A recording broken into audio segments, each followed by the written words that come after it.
are buried deep in lies, pacts sealed in blood, the truth concealed unto death, just to exert some control. Personally, I hate rubberneckers. It's kind of like, or this book is kind of like rubbernecking. The 30-mile pileup or 30-car pileup on I-75. You want to look away, but you're drawn to the carnage. Join me as the protagonist progresses along self-discovery and she recreates her identity and she discovers how to go home again. Not My Family can be purchased at FeliciaBaxter.com or directly from the author. Just navigate to Facebook, look up Dale's Angels Inc. and click Buy Now for your autographed copy. God of glory, Lord of love, hearts unfold like flowers before thee, healthy as the sun above. Now the clouds of sin and sadness drive our dark down away. Giver of immortal gladness, fill us with the light. Fill us with the light. Oh, fill us with the light of day.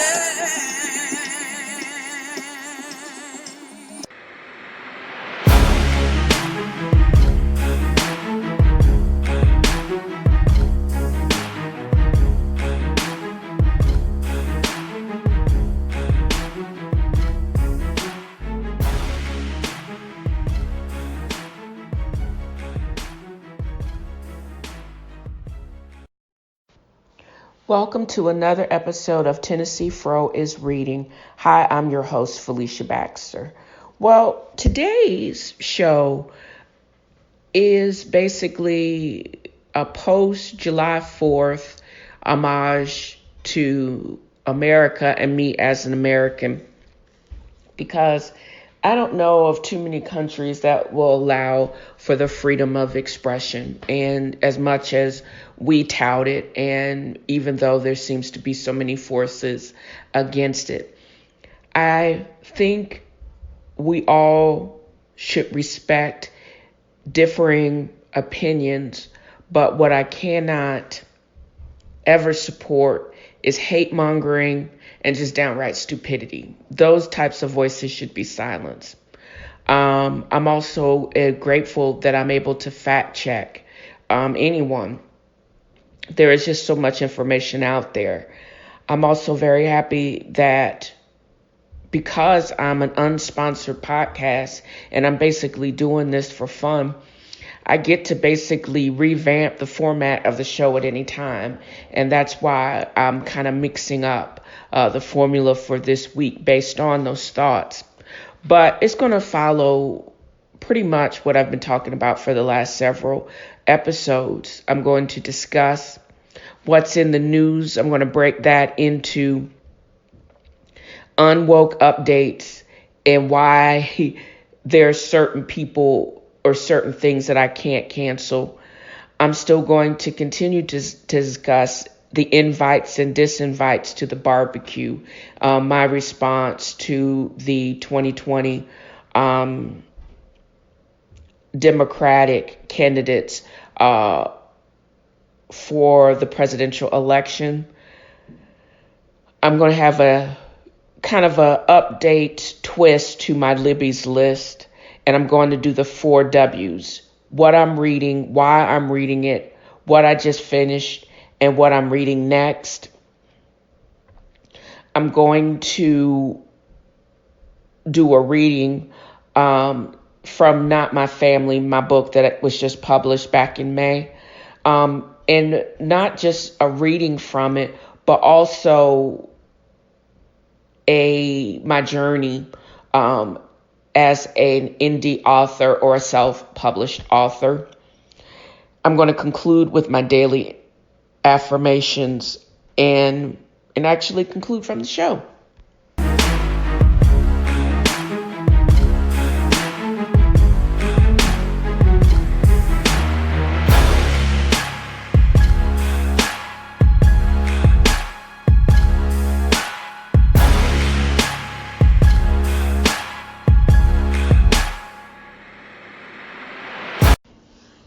Welcome back to the podcast. Well, now for this portion of the show, which I'm going to, and just saying what's in the news, I'm just going to call it the Unwell Chronicles, because as a middle-aged African-American professional and an indie author now, I have realized how disconnected and not up to date I am just in general. I spent 2 years in the rainforest that's called Oregon. And I thought because I was there as a nocturnal pediatric hospitalist, that means during the day I was asleep and at night I was working. I was basically cut off from my friends and everything that meant anything to me on the East Coast. Yes, I could have made a better effort to keep in contact. And it wasn't until I got access to the local news through tapping into the television station that made up my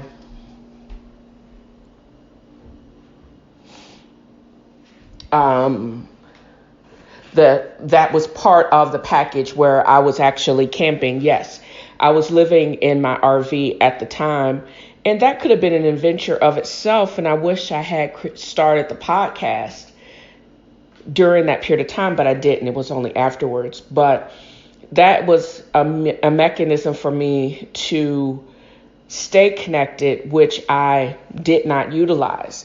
But anyways, this is what I am going to use going forward on some things that I'm not probably up to date on, and as I deem it because of my own disconnectedness. But these are some items in the current news that just interested me. For example, last week, Princess Diana would have turned the ripe old age of 58 if she had not died in that massive car crash. And at the same time, her grandson, little Prince, actually not even Prince, because he is not in line for the throne and they have evidently ran out of titles. Little baby Archie was Christian last week, and there are some beautiful pictures of he and the royal family, as well as pictures of his mother, his black mother, American at that, Meghan Markle, and Prince Harry, and how they all look at each other like they're going to eat each other up. There's just so much love that you can actually feel it jumping out of the pages. Chris Brown, the African-American singer, is also in the news about some horrible comments he actually made online. Evidently, everyone has known about Chris Brown's preferences for high yellow or even white, close to white women, Black Asians, Rihanna's pretty fair skin.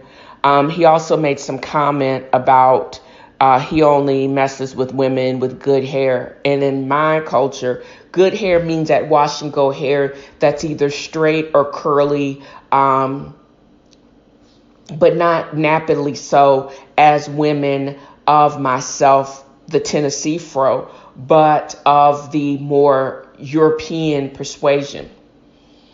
I get that. You like what you like.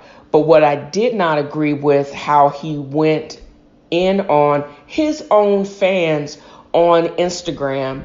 And it proves multiple things. Number one, he can't take criticism.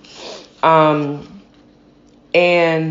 he is in a serious dysfunctional relationship with his fans. This also made me look back on the last time I even listened to Chris Brown, because evidently he released a 32-song album called Indigo this week. I kind of listened to the first 15 seconds of his song No Guidance because Drake was on it, but I know I'm not listening to another word of any of those tracks. Number one, I do not have the time or patience to listen through 32 songs. And it also brought me back to the last time that any Chris Brown song was even in my subconsciousness. The last thing I downloaded from this brother was back in 2011 with Look at Me Now, when he had everybody on that album, Busta Rhymes, just to name one. But it's very apparent that that's the craziest thing I've ever heard. Who cares? We don't care who you won't even give the time of day to because of your shenanigans. You are no longer of teenagers. You are a grown-ass man, and you should know better. And what's even furthermore is I basically should have canceled your dumb ass when Rihanna's battered face pictures showed up. You should have been canceled then, at least in my mind eyes. The next item that I wanted to rant about was the Nike's flag shoe controversy. First of all, Colin Kaepernick does not speak for all African Americans. He may have did y'all a solid though, Nike. The shoe was just butt ass ugly. And I think it's even more disrespectful for you to put the flag on a shoe, because I don't think you should you should tread on any symbol of the United States. That's number one right there. Number two. First is Colin doesn't speak for us, and number two, the shoe was just butt ass ugly, and the flag should not be put on the shoe. The controversy about the flag itself was just dumb, and I do get it. But there are just so many things we have to worry about. Those concentration camps along the Texas-Mexican border, and everything that pops out of the dumbasses in charge's mouth. We got too many things we got to worry about, and the Nike flag shoe is just not one of them. And this brings us up to patriotism, the flag, and the 4th of July. Well, we have just exited that holiday, and it was actually too short for me. I did have the day off, but I worked really late the day prior, and then I had to work the next day because the 4th of July fell on a Thursday. And I listen to many other podcasts, The Read, the New York Times, and The Breakfast Show, to name a few, to gain insight and to give me ideas on how to improve my own podcast. And that is actually how I came up with the idea of who should be canceled and why I can't cancel them. And it was one comment that kind of threw me for a loop, and I usually don't write in like an op-ed or write into a show, but I think I'm going to actually have to not only comment on it here on my podcast, but also write to the originator of this comment. In one of my most favorite podcasts that makes me truly laugh out loud was the last comment by one of the moderators who said this: I hope y'all enjoy your day not celebrating this F-ass, trash-ass country. So this I took as African Americans, we should not celebrate the 4th of July. And I've been told this since a child, and I'm older than both of those podcasters, to say the least. But here's the thing. As African Americans, we have been told to celebrate Juneteenth, and I didn't get to know about that until I heard the history of what that celebration was actually about. A couple of years after the Emancipation Proclamation, the slaves were freed, but it took another 2 years, in some instances almost 3 years, before all of the slaves actually received the information and were actually freed. And I think the latest place where all the slaves were actually freed was actually Texas. And it was during this period of time that, especially in 1776, that all of us were not free. There were over 1 million enslaved people of color in this country during that particular moment in history. And we were told for many years, because we were enslaved, we should not celebrate it. However, that's where you got me. That I'm not going to be able to do. Number one, I thoroughly enjoyed my day off. It was restful. I got to watch one of my favorite television shows, Dr. Phil, sip coffee, and take an extra long nap. But what I don't think people realize is how many of us fought for the freedoms that we all take for granted in this country. There was a massive group of brothers that fought in the American Revolution. Actually, some estimates put it at over 9,000. Fought in that war either primarily for the reason to gain their freedom, but they also wanted to go on a big adventure, similar to what the white Americans were actually fighting for. Yes, by 1792, not too long, not even 20 years after the war, they would actually be banned from continuing to serve or even enlist in the ongoing United States Army. And it wouldn't be probably again until the Civil War that they would be allowed to fight again because of the shorthandedness of the white Americans. But I digress. And yes, it would take another 200 years for us to even glimpse even a portion of the freedom that those brothers actually fought for. Most of us, and maybe I don't think most people remember, that Crispus Attucks, a Black American, was probably one of the first to die in the Boston Massacre, which led to the American Revolution. What about the 100,000 escaped slaves, all the Minutemen, those that made up the Framingham Militia that served, to name a few, that served the duration of that 7-year conflict?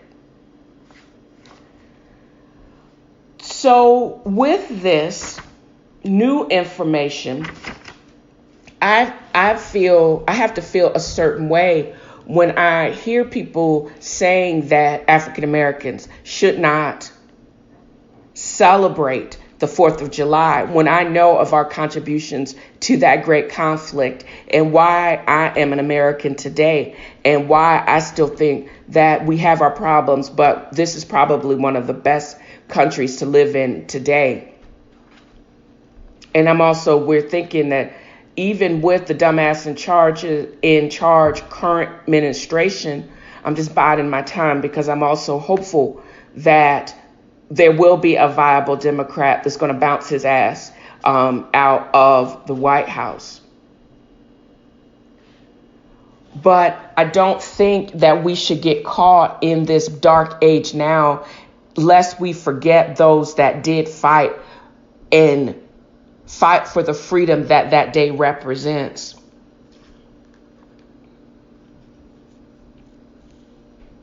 No, I don't think you can forget the problems that we have now, but you can't speak those things, because I think it's a slap in the face of those that sacrificed and gave the ultimate sacrifice with their own lives so that we could actually be free. Look at the other countries of the world. Putin is crazy and way too Stalin-like. And if we take our eyes off of him too rapidly, don't think that he will not reinstate the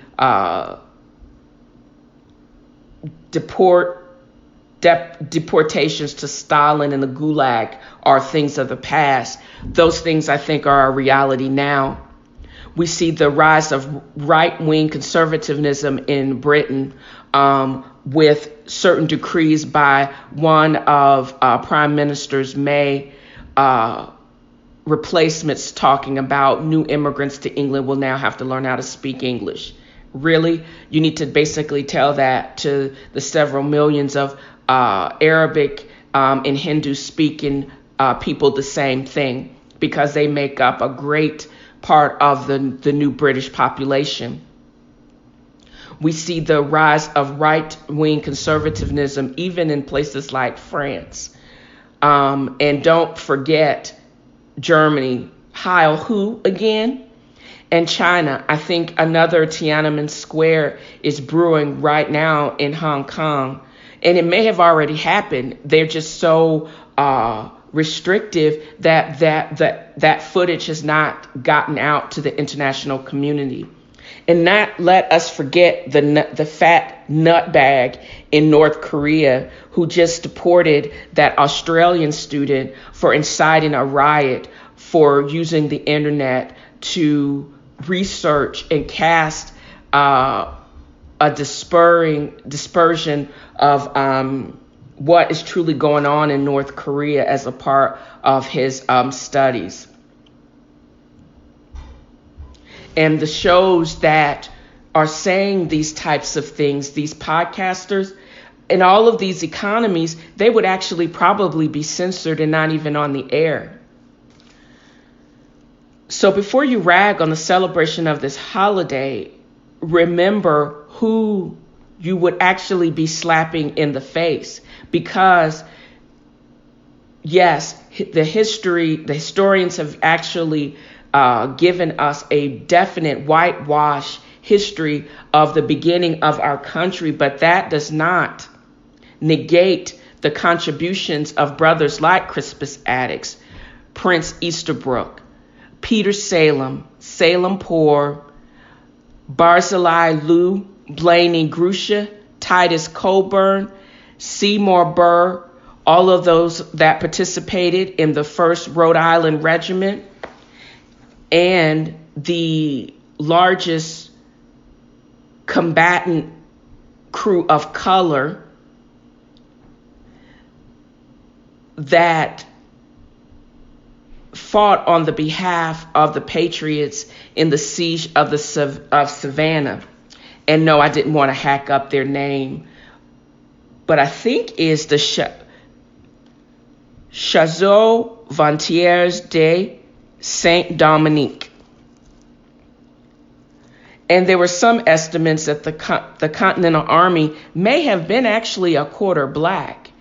So I respectfully ask just you to be more mindful and respectful. And you are welcome to your opinion that, yes, this country actually has its problems, but I think anyone actually should be celebrating the 4th of July because we contribute to the freedoms that you seem to be taking for granted. And that's just my 2 cents worth. I know you may think this is unwoke, but I completely disagree with you on this. I think if anyone or any group of people should be celebrating, we made our contribution. our blood was shed just as much, and even more so than some white Americans. We should be celebrating the 4th of July. And that's just my 2 cents worth on that.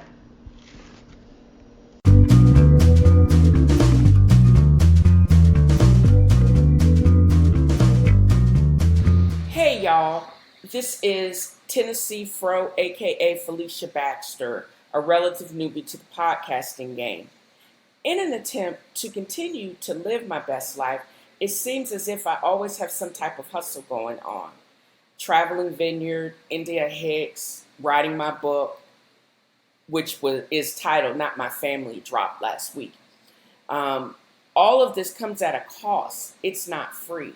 It takes effort to create a buzz and to create content. I just need one person to start the stampede to my site, one person or company to become a patron, one person to buy my book and proclaim it to be the best thing since sliced bread. So please navigate to http://patreon.podbean.com/thetalkingfro to donate to my podcast, and also navigate to www.feliciabaxter.com to purchase my book. In advance, if we don't speak, thanks for your support.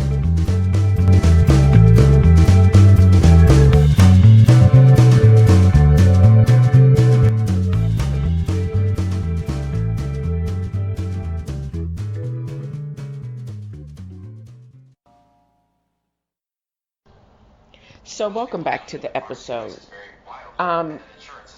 This portion of the broadcast is what I like to, which I have affectionately entitled, Who I Would Invite or Disinvite from the Barbecue. And this past week, the Democratic nominations or potential nominations for president actually just got a little bit broader because Tom Steyer entered the race. He is a multimillionaire that made his millions, maybe even billions, in the 90s, in the 80s, with an asset management company that he retired from back in 2012 or 2011, 2012, to focus not on his political ambition, but those issues that were most meaningful to him and what he deemed to society. He got on my radar with his call for impeachment of President Trump. And he says he's been campaigning now for about 20 months, and it just trips me out that it's been only 20 months that Trump has been in office, and it feels like a lot of time has passed, more so than that, because we've been pushed back almost 50 years. But with that said, I came across him while I was in Oregon, and I found it fascinating that this multi-gazillionaire was calling for the impeachment, but I saw him on his first exclusive interview on CBS this morning, and I was like, why do we need another confusing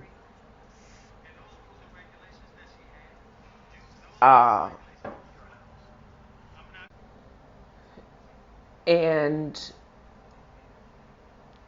to make the whole issue of the nomination more confused and to split it, I'm hopeful that he's not going to be like Ross Perot in the, I think, was it the election, was it 1990 or 92 with Bill Clinton, because he's really not independent. But if you look at his record, the issues that he's most known for are consistent with a lot of grassroots and movements, the student movements, and that really the American public, the vast majority of the younger and even older people like me, American public, really can understand. I don't think his views are particularly socialistic, because for the past 10 years, it seems like he's been advocating for things that truly do make sense. He called Trump inept way back at the beginning of his campaign to have him impeached. So I'm shocked that everyone is tripped out that the British ambassador said something that we've been saying all along. We know he's inept. He does not need to be in office. And he's always said that if you destroy the environment, you should cease and desist immediately and pay damages, or you need to stop doing businesses. Who would want to support any business that is destroying life and our planet just for profit? That doesn't make any sense to me. How we're not going to have future generations because we're destroying the world now. And he thinks profits before the safety of society in general is just plain stupid. I think he skirted around the question when they asked him about reparations. He admitted that for centuries, marginalized people have remained marginalized. They've been so many things that have they've not been given, and he readily recognized that the same freedoms that he has probably taken for granted or he has been blessed with has not been offered to everyone. He called for a study, I don't know exactly what that means, about the best way to how can you, and I think I kind of understand, how can you best, what can you do to repair all of that? What is the best means to be able to make up for this centuries upon centuries of marginalization and racism, etc., in this country? I'm not sure if the reaction with affirmative action by itself, it was not the answer. I'm not sure just throwing money at it without any clear plan is the action. And then you have to look at all of those people that are marginalized. How can you best make up and go forward from the systematic marginalization of a group of people simply based on their race or their color? It is obvious something that needs to be done. He just doesn't know, and wasn't willing to give a firm answer to just one. I'm not sure if I truly believe that if you're just strictly talking about money and paying us back simply more so than 40 acres and a mule, which does not make any sense in this country unless you're going to tell me that 40 acres is somewhere in the mountains or on a beach somewhere, and the mule is actually a Mustang GT 500 that I already have had. But I don't think throwing just money at a situation is going to be helpful. And I think I would want to know what exactly reparations look like, especially to my community. And what I did pick up on, he seems to have true contempt for Bernie Sanders and Elizabeth, and probably even Pete B, my boy, and even Kamala and Corey, because they represent insiders because he basically said, he initially had been saying he doesn't think he can actually make a difference in working within the inside of government because it's just so dysfunctional.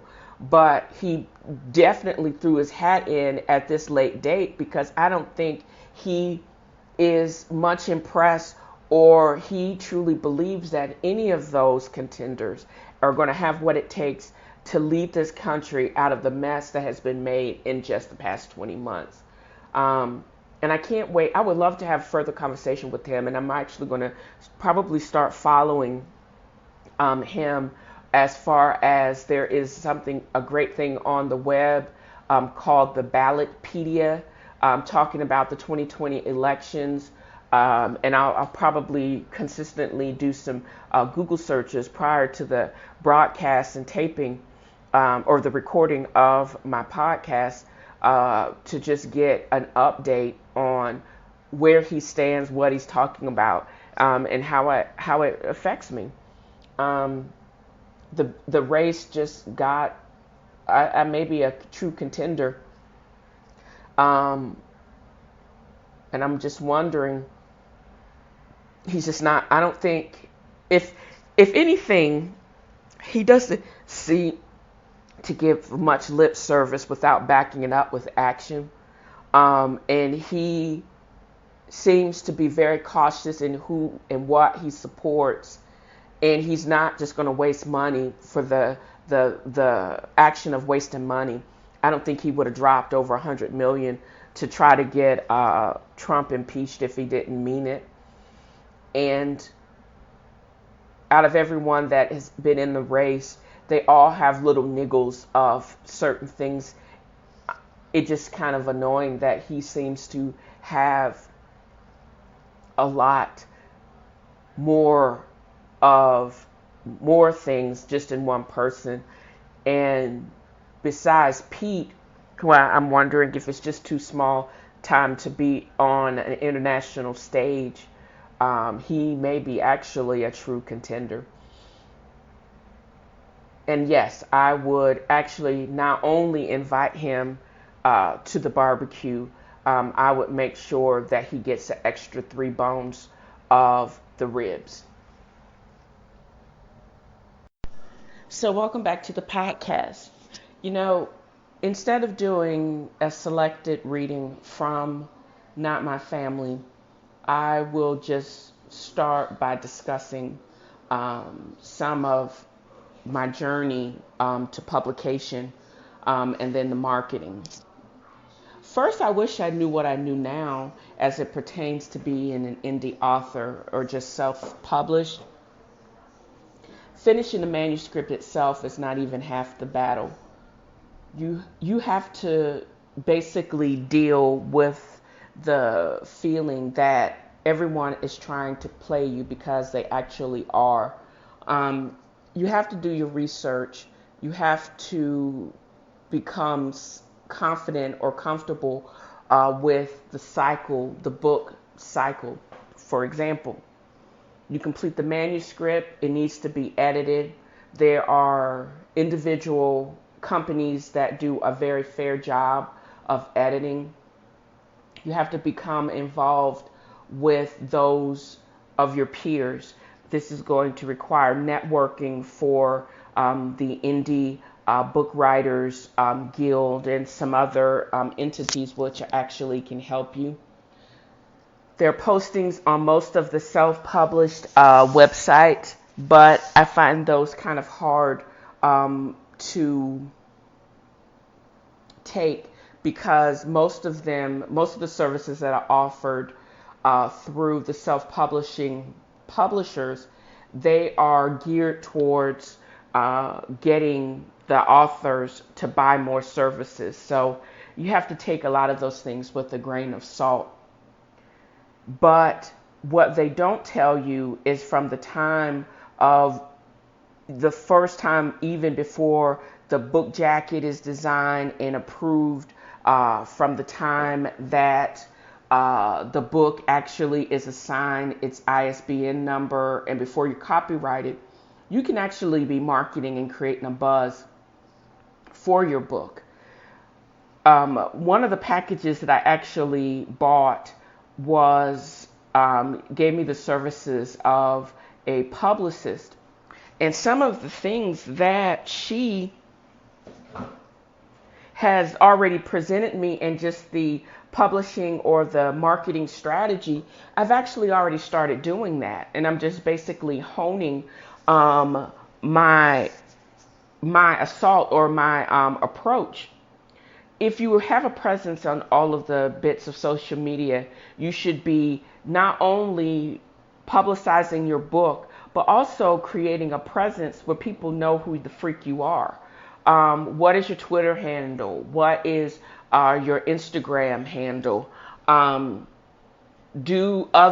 If you have a book, are you participating actively in other book clubs? Who is the most popular bookstagrammer? If YouTube is your thing, then you need to come on the booktubers and making sure you make an impact on that modality.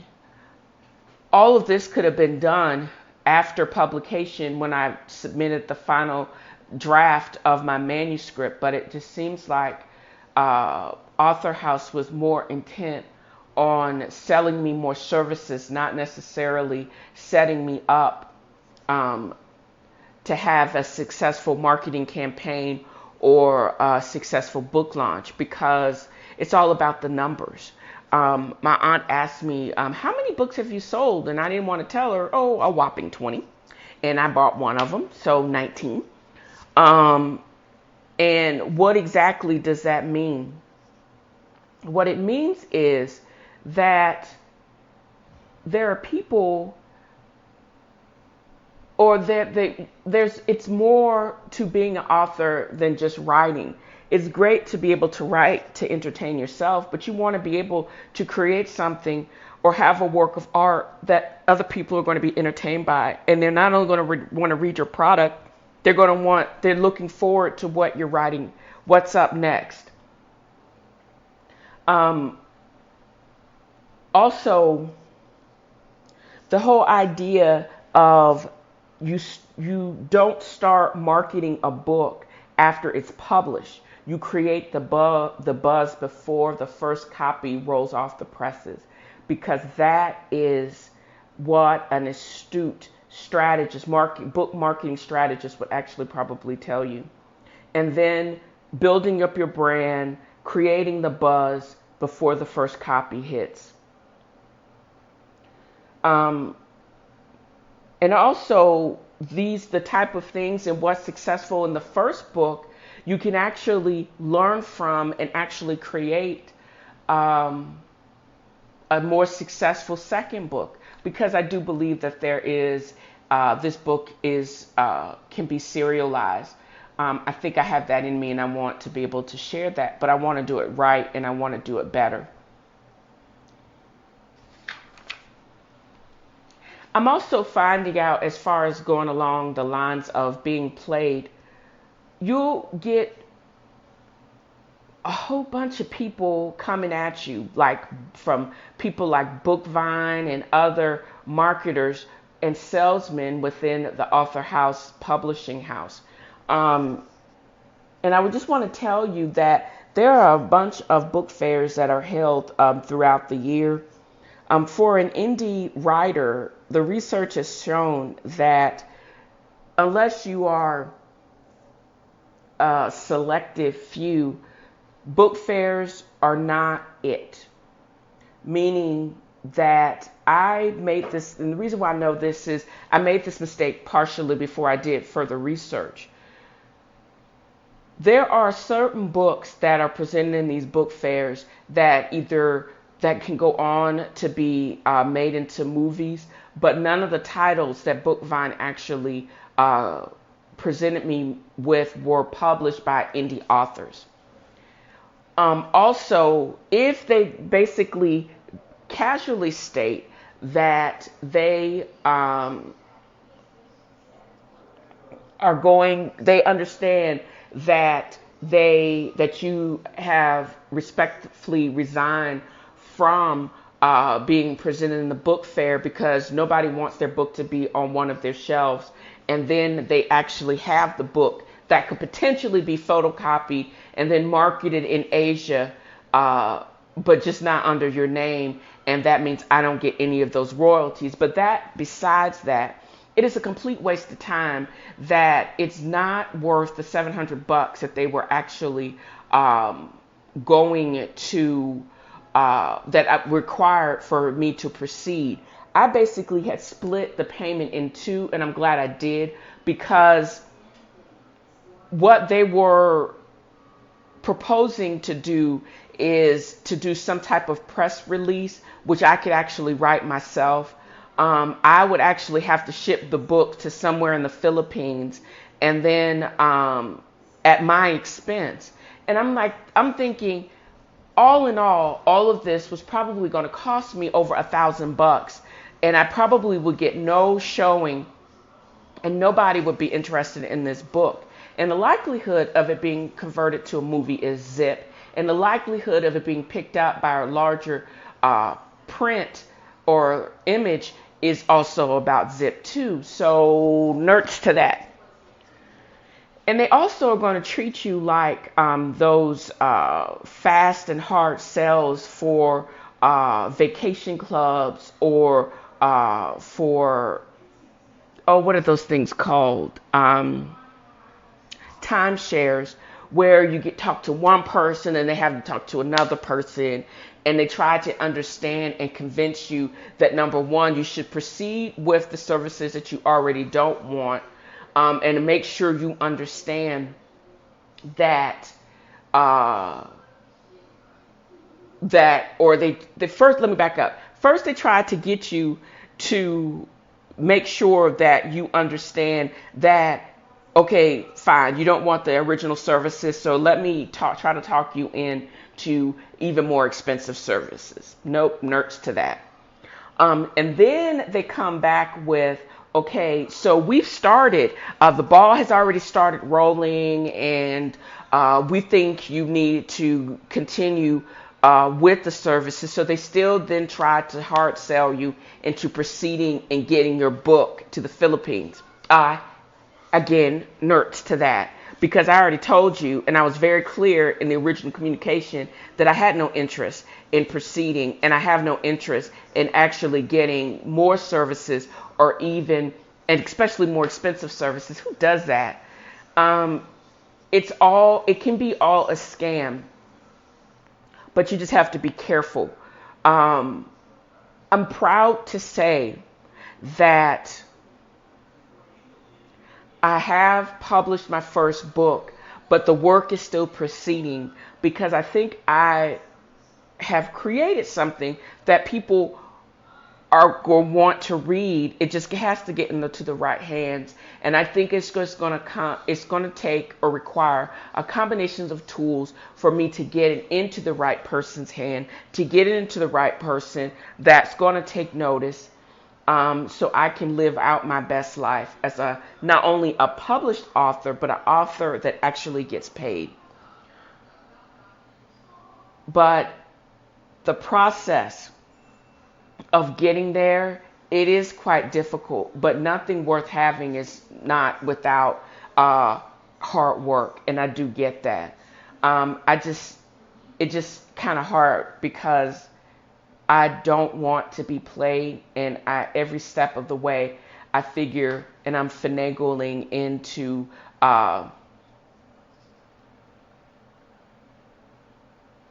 or I feel that I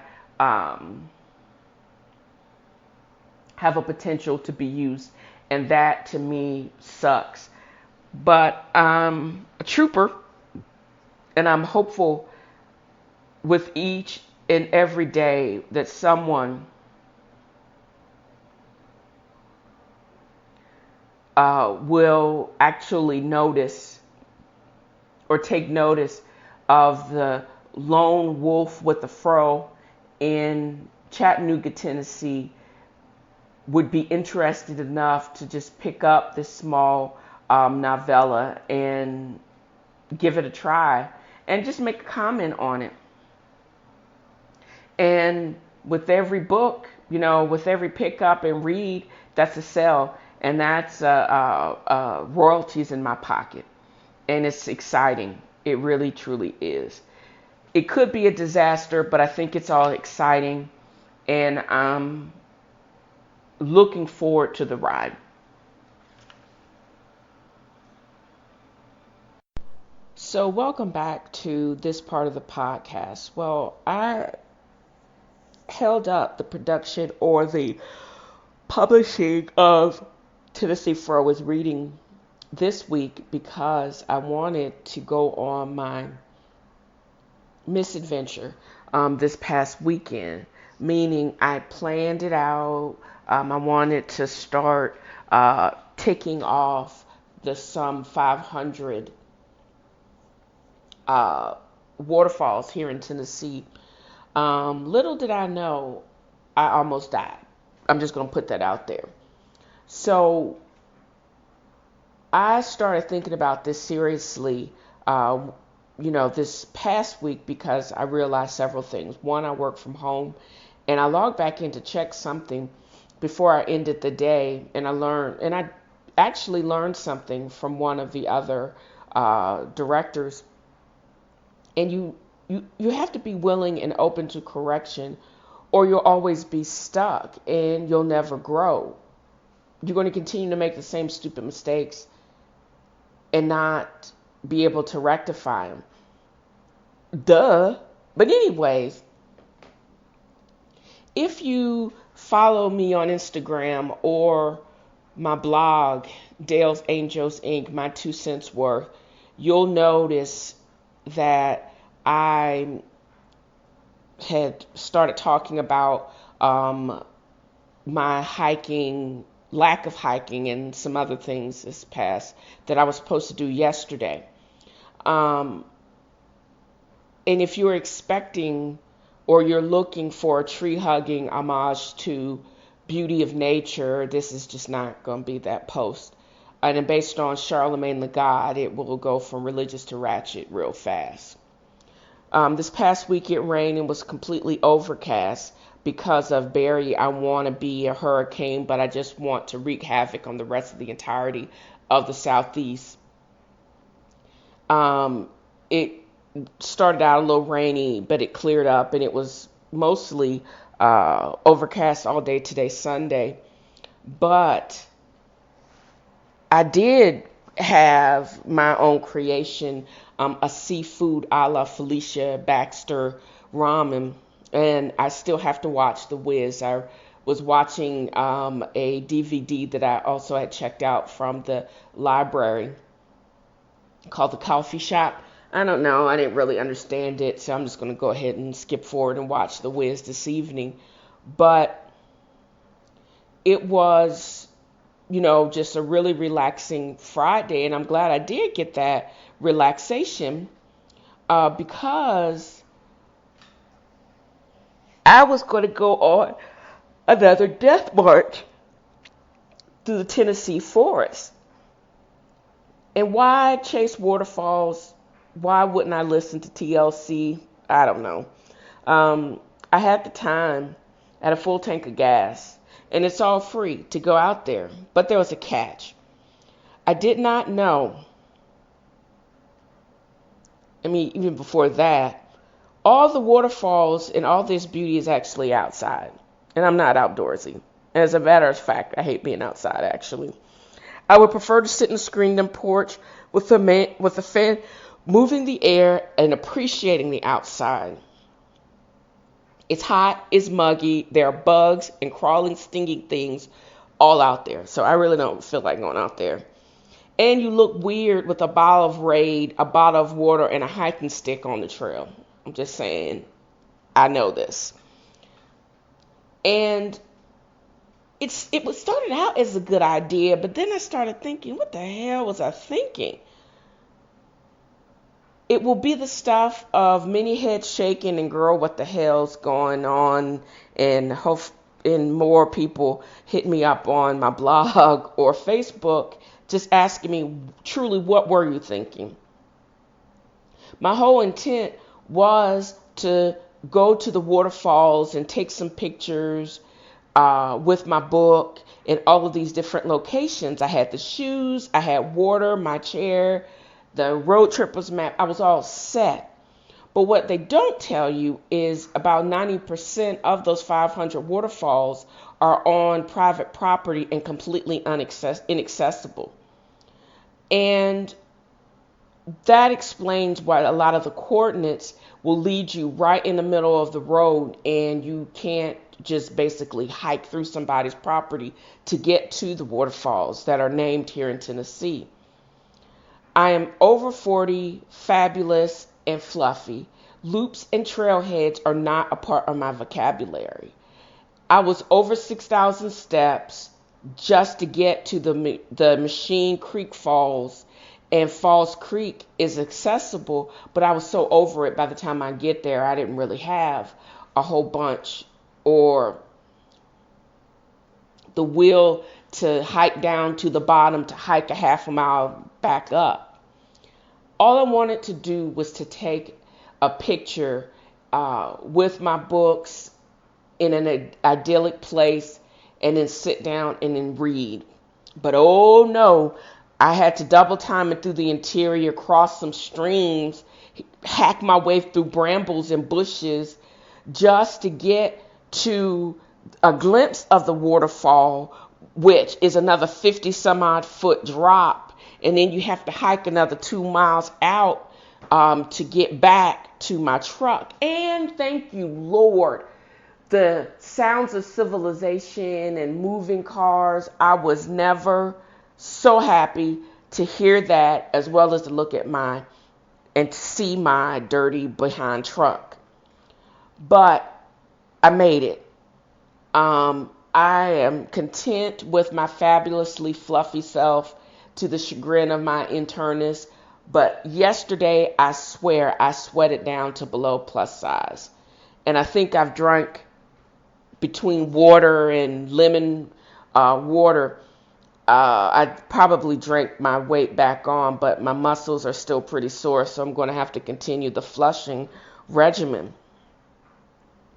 But for those of you that want to plan your adventure, do just that. Plan accordingly to your body type and your likes. And remember, if you don't like bugs, you don't want to go outside. Plan a trip walk through the forest.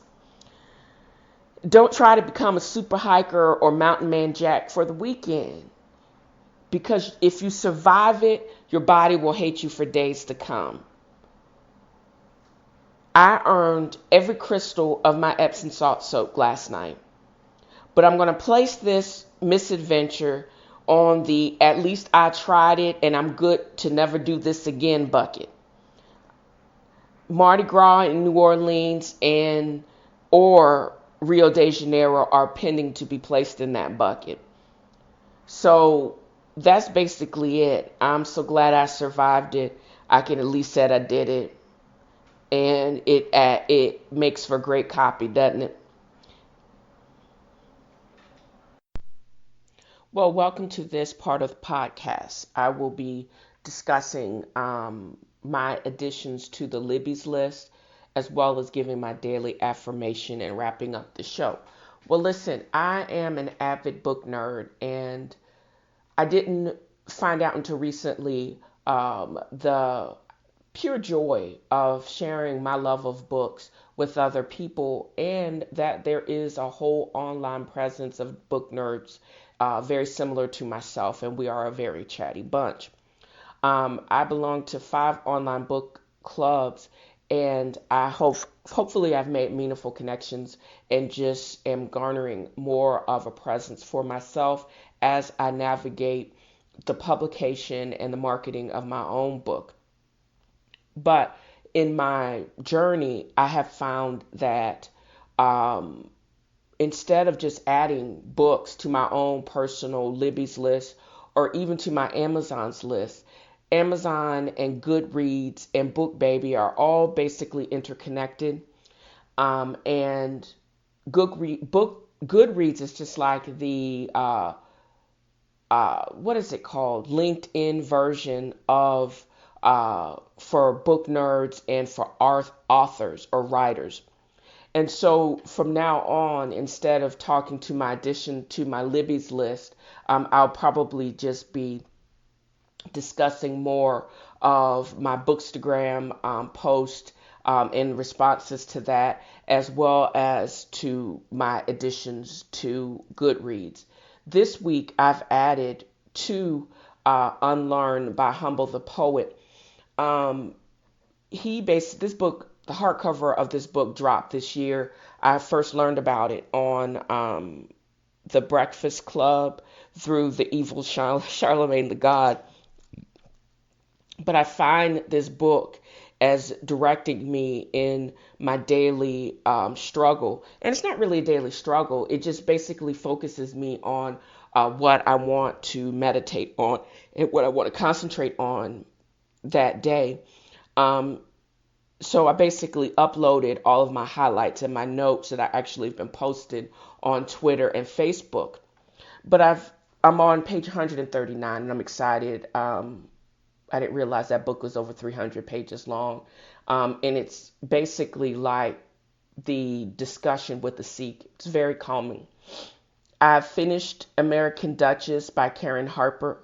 Um, this book was all about how Consuela Vanderbilt lived through the Gilded Age. She was in a gilded cage, but she basically broke the chains and became this great woman who protected the downtrodden and children and ran away and fought Nazis and her crazy, overbearing mother, Alva. I'm going to have to look up some books on Alva because she was basically a force of nature until she stroked out. I am currently reading, and I'm like 6 or 8 chapters into The Librarian of Auschwitz, which is another woman-based literature. But this kid is actually the focus of a 14-year-old girl. Her name is Dita Adler, that becomes the librarian or the holder of the only 8 books in Auschwitz, the death camp. And she basically, it's all about survival, but she basically put her life on the line to protect the written word. How gangster is that?